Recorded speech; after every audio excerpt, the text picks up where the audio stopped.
Glória a Deus. Então, deixa eu só recapitular um pouquinho do que nós falamos na primeira parte, semana passada.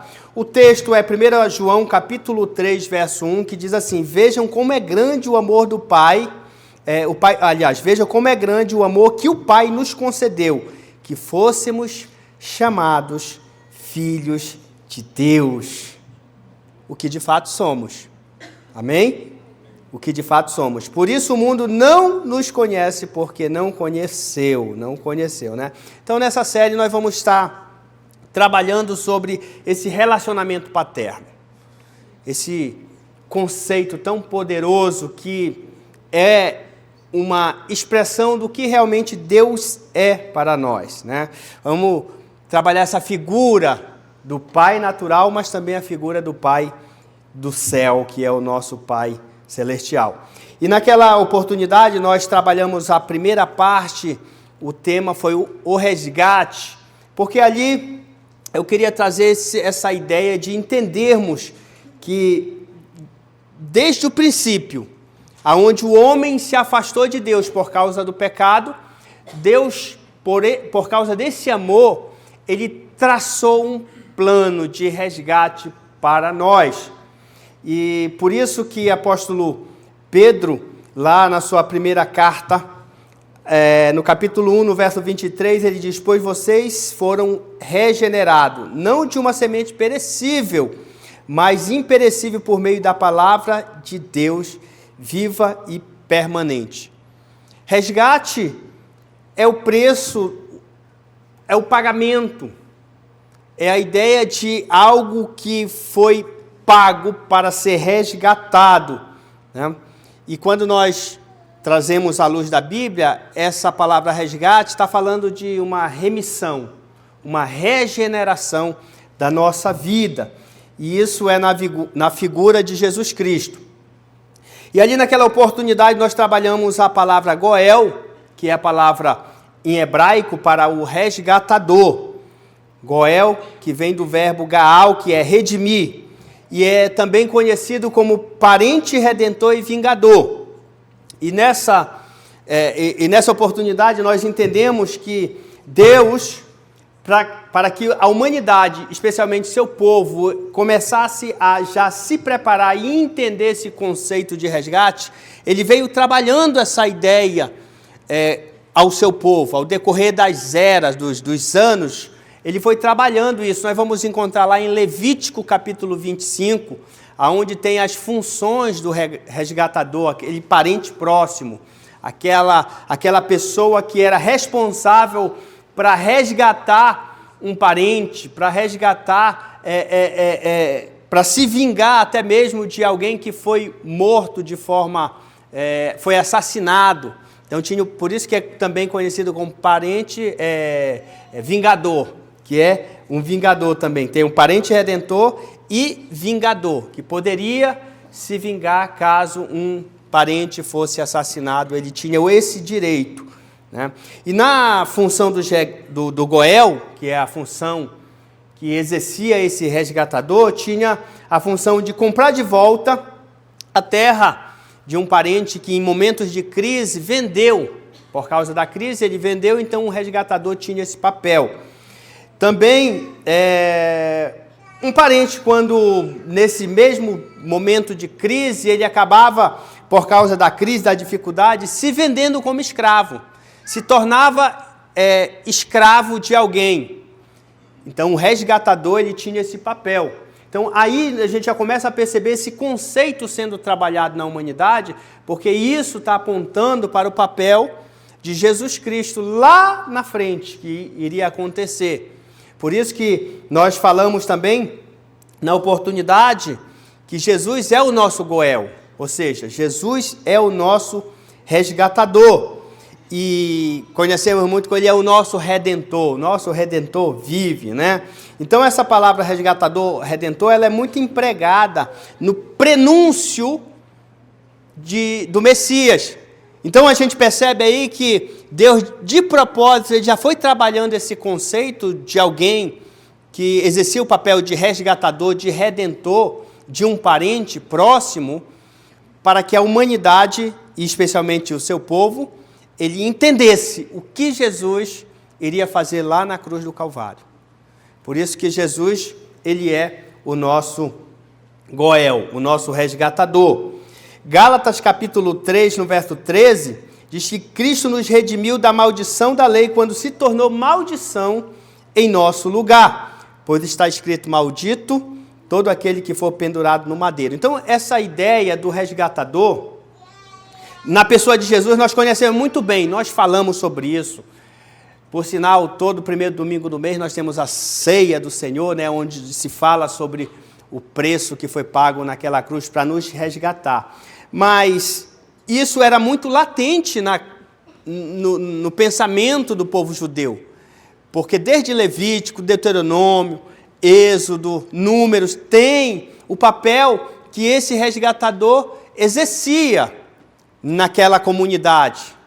Como eu falei, algumas funções semana passada. Nós falamos sobre algumas funções que esse resgatador. Só que uma coisa eu aprendi estudando isso um pouco mais profundo, que eu não tinha, eu sempre já sabia esse conceito, entendia muito bem, mas estudando sabe, orando sobre isso, veio algo muito forte no meu coração e traz até um sentimento muito alegre, feliz, porque o papel do resgatador era o papel não de um estranho que ia lá para tirar alguém de apuro, mas era de um parente próximo, alguém que exercia um papel dentro da família, poderia ser um pai, poderia ser um tio, poderia ser, né, um irmão, desde que fosse muito próximo daquela pessoa que está em perigo. E aí, olha só, Jesus Cristo é o nosso Goel, Ele é o nosso parente próximo. Ele é o nosso parente próximo. Então, na hora da angústia, na hora do sofrimento, na hora das circunstâncias adversas, lembre-se, Jesus Cristo é o nosso Goel, o nosso Redentor, o nosso parente próximo. Você não está sozinho. Amém, gente? Amém. Então, isso foi um resumo da nossa primeira parte. Agora, hoje, eu quero falar sobre o poder de ser filho. Amém? O poder de ser filho. Quando nós vamos estudar a Bíblia, especialmente no Novo Testamento, você vai ver inúmeros capítulos, versículos, afirmando o seguinte, que nós somos filhos de Deus. Paulo trabalha muito esse tema, esse conceito, trazendo entendimento sobre a mentalidade daqueles que aceitaram Jesus, daqueles que entenderam a mensagem da cruz. Então, Paulo trabalha isso. Não somente Paulo, mas Pedro, também João fala sobre isso. Todos os apóstolos trouxeram esse entendimento. Por quê? Porque aquele primeiro passo de nos resgatar foi para nos aproximar de Jesus. Para voltar a ter um relacionamento que lá no Éden já existiu. No começo, Deus criou o homem para se relacionar com ele. A Bíblia fala lá em Gênesis capítulo 3, que Deus vinha na viração do dia, né, e ficava ali para falar com o homem.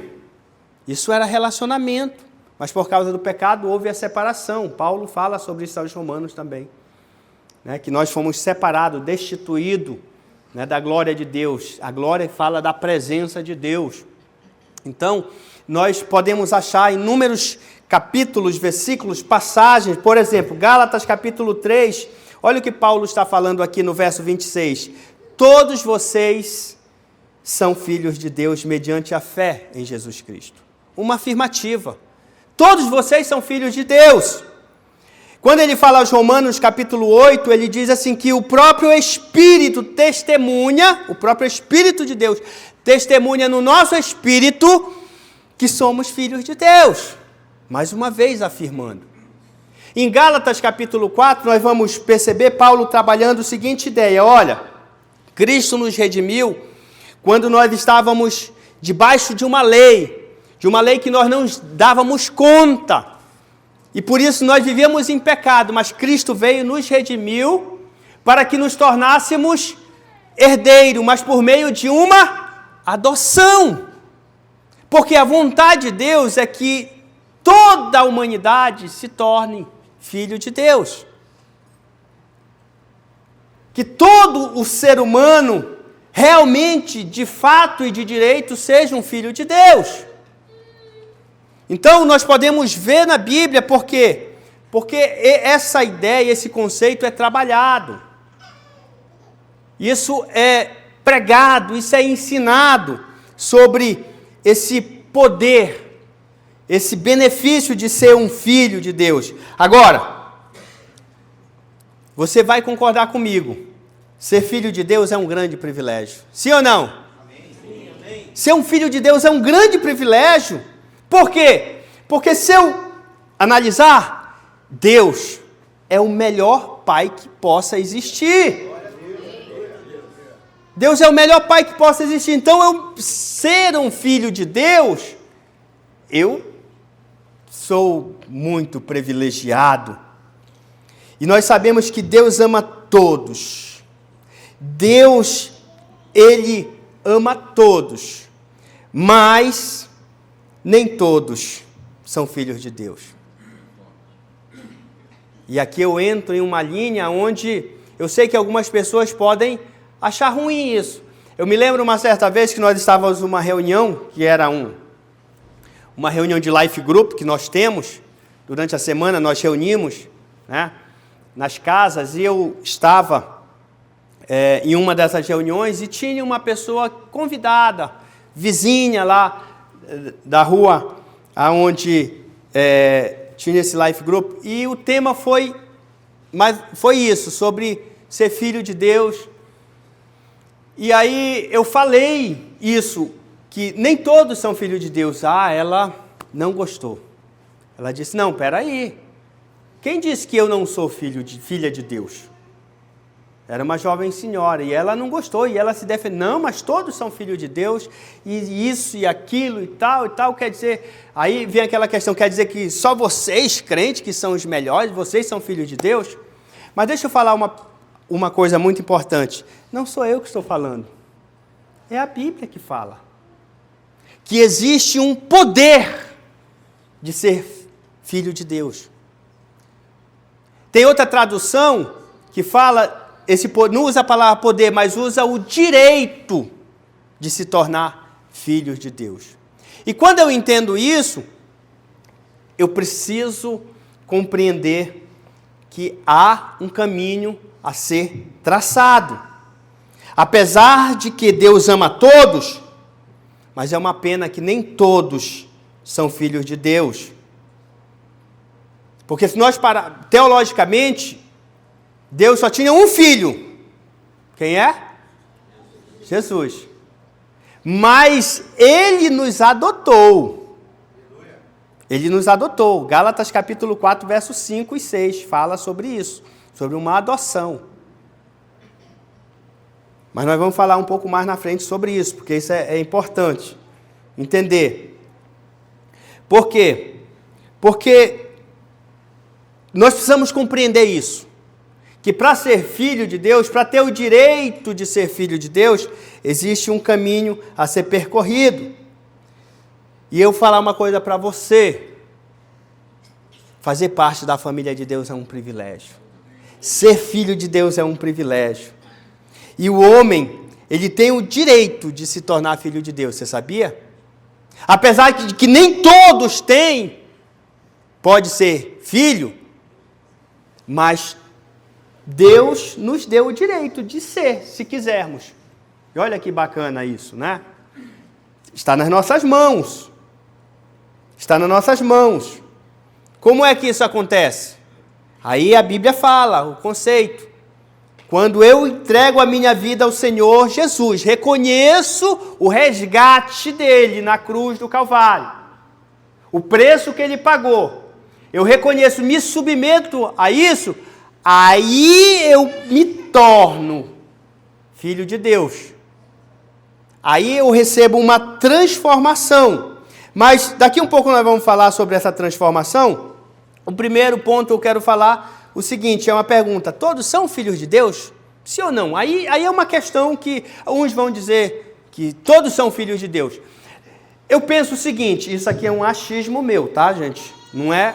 Teologicamente, a Bíblia é muito clara, que para ser filho de Deus, para ter o direito, tem um caminho a percorrer. Mas eu penso o seguinte, que nós, como seres humanos, se eu não tivesse aceitado Jesus como meu Senhor e Salvador, seria errado da minha parte eu me sentir filho de Deus? Sim ou não?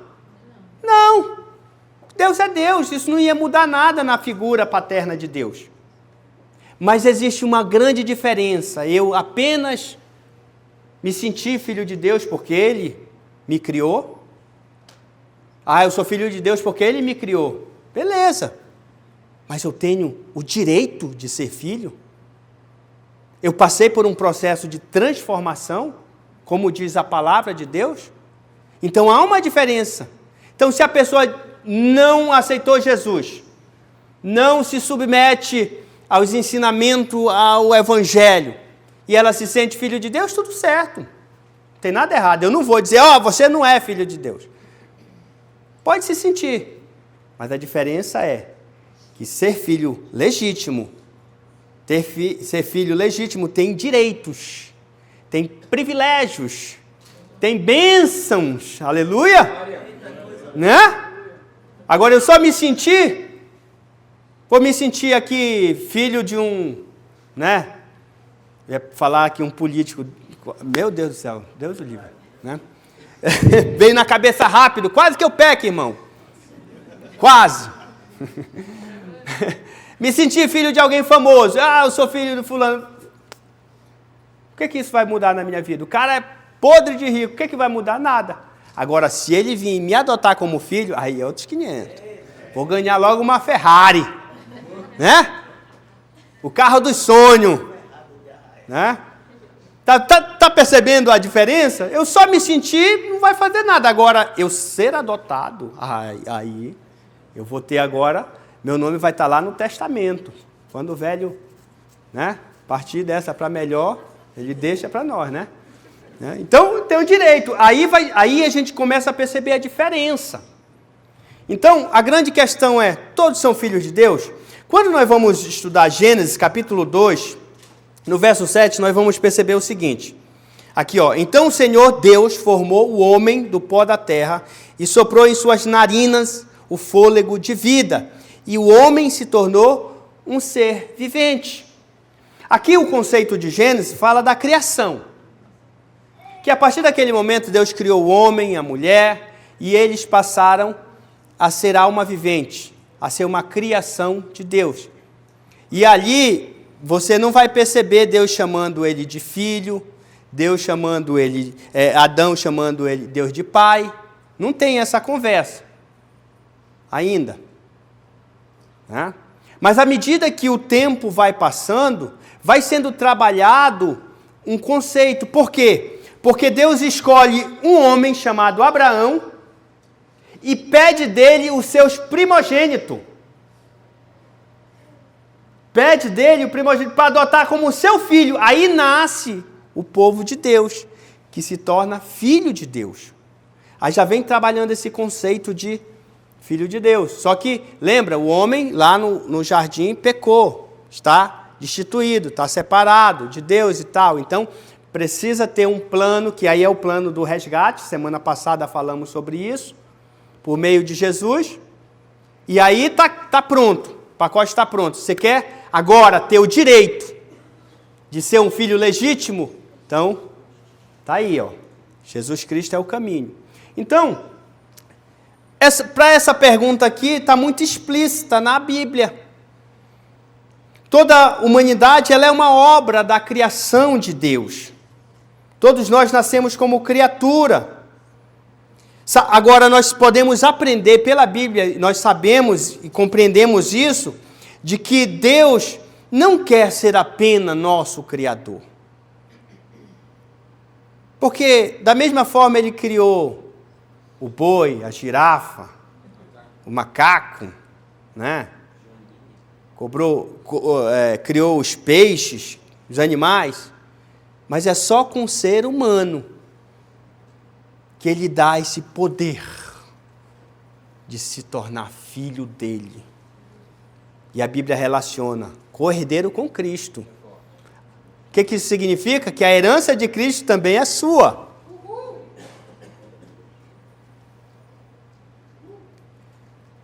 O apóstolo João, ele escreveu o seguinte em sua primeira carta, capítulo 3, verso 2, afirmando: amados, agora somos filhos de Deus.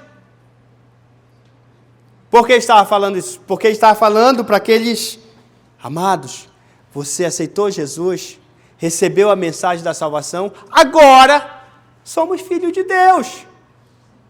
Então você percebe aí que a conversa muda, não é mais criatura. Então,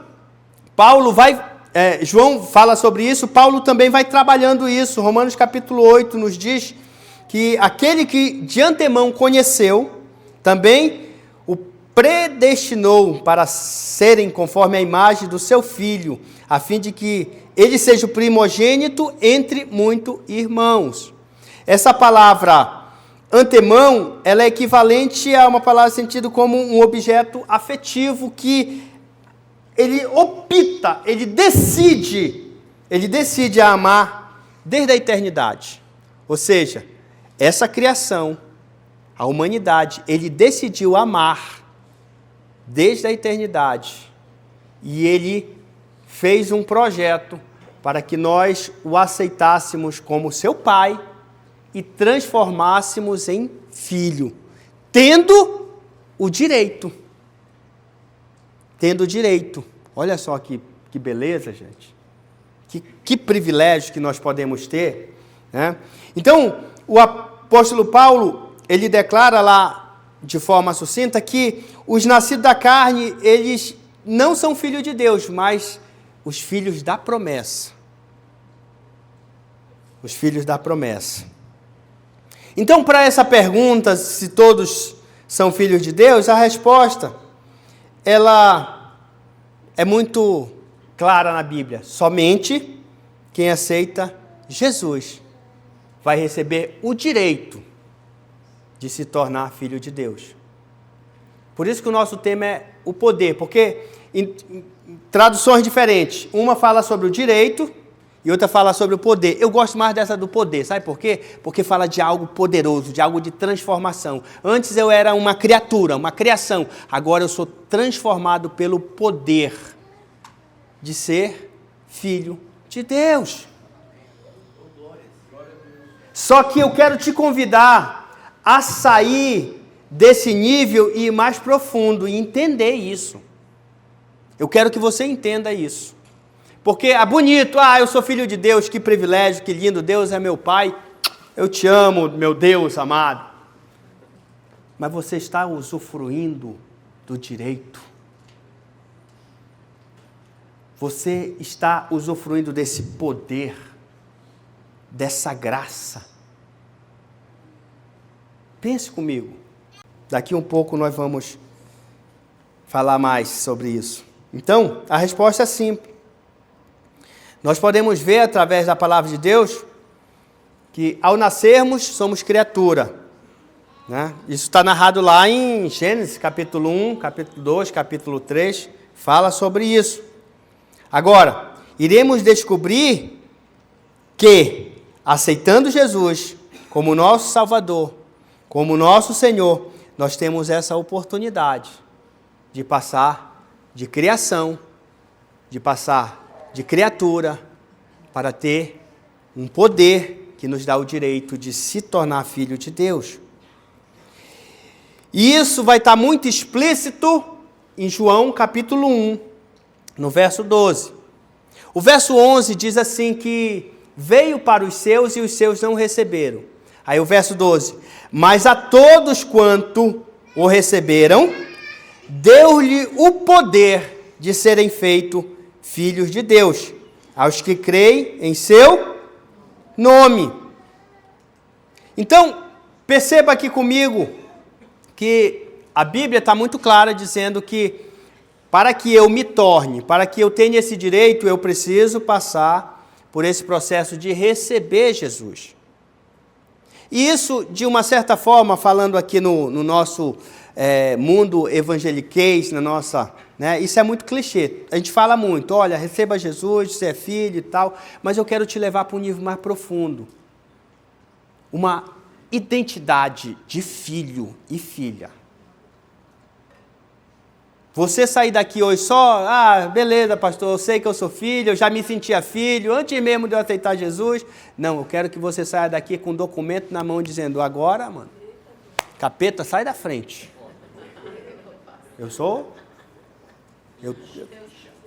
Capeta, olha a minha conta bancária, capeta.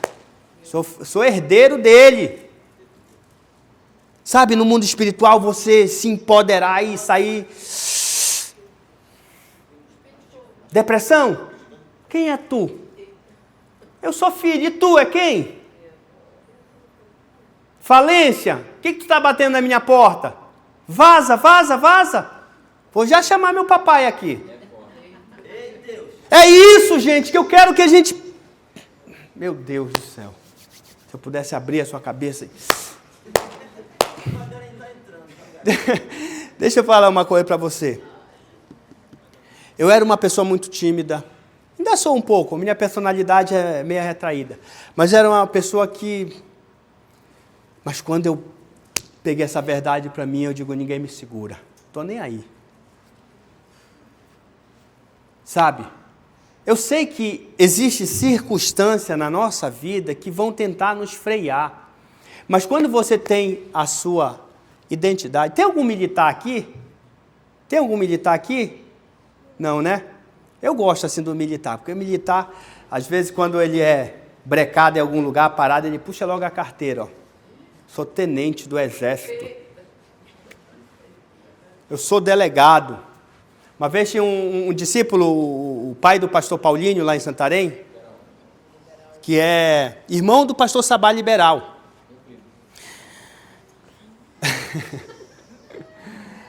Ele é delegado. Acho que já está aposentado. Eu discipulava ele também uma vez, ele contando uma história e tal, que ele foi viajar, e sabe que delegado normalmente anda com a bereta dele, né? E ele foi viajar e ele estava armado. E aí ele teve que apresentar a arma e tal e tal. Aí só foi ele puxar a carteira dele de delegado e mostrou, tá, pode seguir com a sua escopeta 365, sei lá. Sabe, essa é a ideia. Você é filho, puxa a sua identidade de filho. Bota essa deprê para correr. Bota essa ansiedade para correr. Bota qualquer espírito de falência, de imoralidade para correr. Pastor, não é bem assim não. Tem uma questão fisiológica. Eu sei que tem, mas vai no psiquiatra, faz consulta e tal, mas bota para correr. Não aceita. Está entendendo, filho? Amém? Amém? Porque nós somos filhos. Nós somos. João emprega o verbo crer, quando ele fala lá em 1 João, né? Mas a todos quanto receberam, deu-lhe o poder de serem feitos filhos de Deus aos que creem em seu nome. Se você crê, você pode mudar a sua identidade aí de criatura, você pode receber o seu green card espiritual. É o sonho, né? O green card. Só que esse é o intergalactical. Esse é o green card intergalactical. Eita, é acima das galáxias. Por quê? Porque nós somos filho, cara, do Criador. Não tem para ele, não. Não tem, meu Deus. Número 2. Torne-se um filho de Deus. Então, é uma opção nossa. Todo ser humano nasce como criação de Deus. Mas vai chegar um momento que nós vamos precisar decidir se nós queremos deixar de ser criatura apenas e passar a ser filho com direito. Então, torne-se um filho de Deus. Se todos os homens fossem filhos de Deus, não haveria necessidade de Jesus ter comissionado seus discípulos, por exemplo, na grande comissão. Em Marcos capítulo 16 e também em Mateus capítulo 28, mas aqui em 16, no verso 15 e o verso 16 também diz assim: vão pelo mundo inteiro, anunciem o evangelho a todas as pessoas. Quem crê e for batizado será salvo, mas quem não crê será condenado. Se todos já fossem filhos de Deus, tivessem o direito, porque filho de Deus é aquele que vai ter o direito de morar eternamente com Deus. O filho não está debaixo da tutela do pai? Olha só que poderoso, né? Ele se apresenta como nosso resgatador, nosso Goel, nosso parente próximo. E agora ele quer estar próximo de nós, quer guardar a nossa vida, quer nos proteger, porque é a figura do pai. Então, tanto se você recebeu Jesus como seu Salvador, biblicamente, você já é um filho de Deus. Se você aceitou Jesus. Se você não aceitou, então você ainda está na condição de criatura. Mas calma, você pode se tornar, se você quiser, um filho de Deus com direito, com benefícios, com o privilégio de ser um filho de Deus.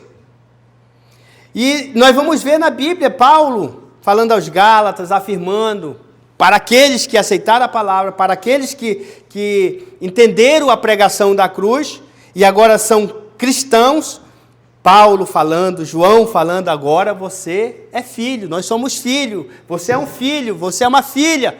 Por quê? Porque é necessário que nós entendamos essa condição e aprendamos a exercer essa qualidade de se tornar um filho de Deus, que tem privilégios, que tem, sabe, a capacidade de botar para quebrar, de ir para cima, ir para frente, de vencer.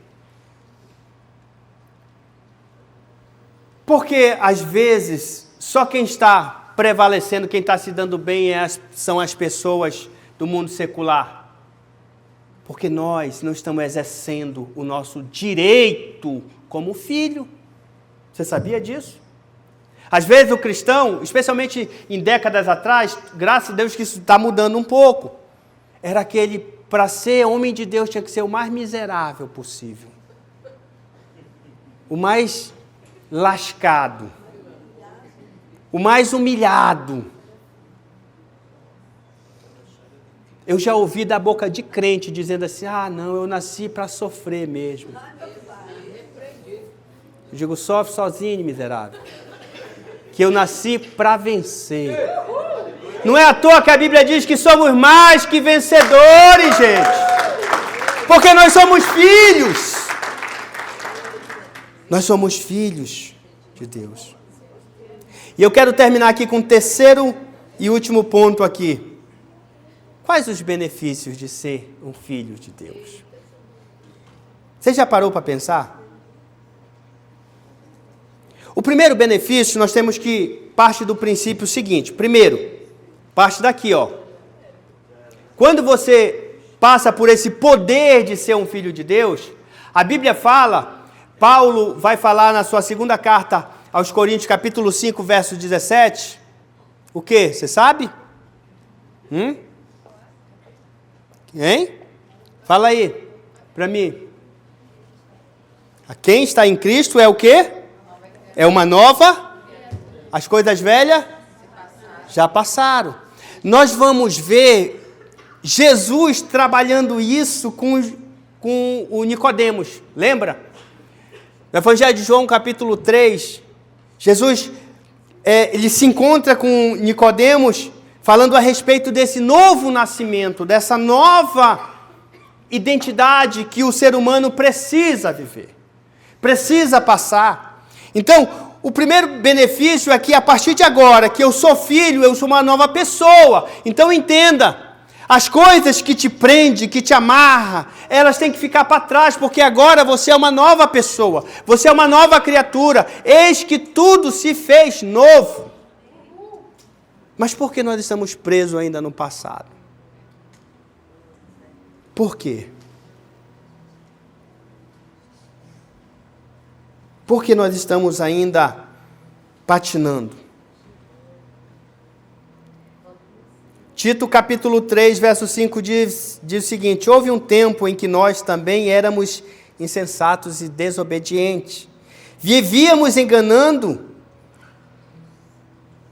enganados e escravizados por toda espécie de paixões e prazeres. Vivíamos na maldade, na inveja, sendo detestáveis e odiando uns aos outros. O que Paulo está falando aqui? Está falando, olha, houve um tempo, e esse tempo já passou, que nós vivíamos na maldade, nós vivíamos em pecado, nós vivíamos na falência, mas agora nós estamos vivendo um outro tempo. Agora nós estamos vivendo um tempo de regeneração, um tempo de renovo, um tempo onde eu posso me sentir filho de Deus, com direito, uma nova criatura, onde nada pode me parar, onde nada pode me abafar, porque eu sou filho, você é filha. Não deixa isso te parar. Não deixa essa doença dizer que você vai morrer. Não deixa este prejuízo dizer que você não vai prosperar. Não deixa. Porque você é filho. Você é filha. Tudo que o diabo quer é que você não viva a sua identidade de filho. Sabe por quê? Porque o crente, ele é uma nova criatura renovada. E ele vai refletir, quando ele tem essa identidade de filho, ele vai refletir a identidade do pai. Então, se o diabo puder abafar isso, se o diabo puder não deixar que você se veja dessa forma, nada vai aparecer de Deus, porque Deus não é assim. A figura de Deus não é assim. Então, a vida cristã é um processo no qual nós nos tornamos cada vez mais semelhante a Cristo. E eu quero terminar, e já peço para você se colocar de pé. Eu vou fazer o seguinte, eu quero pedir que você venha aqui na frente. Nós vamos orar.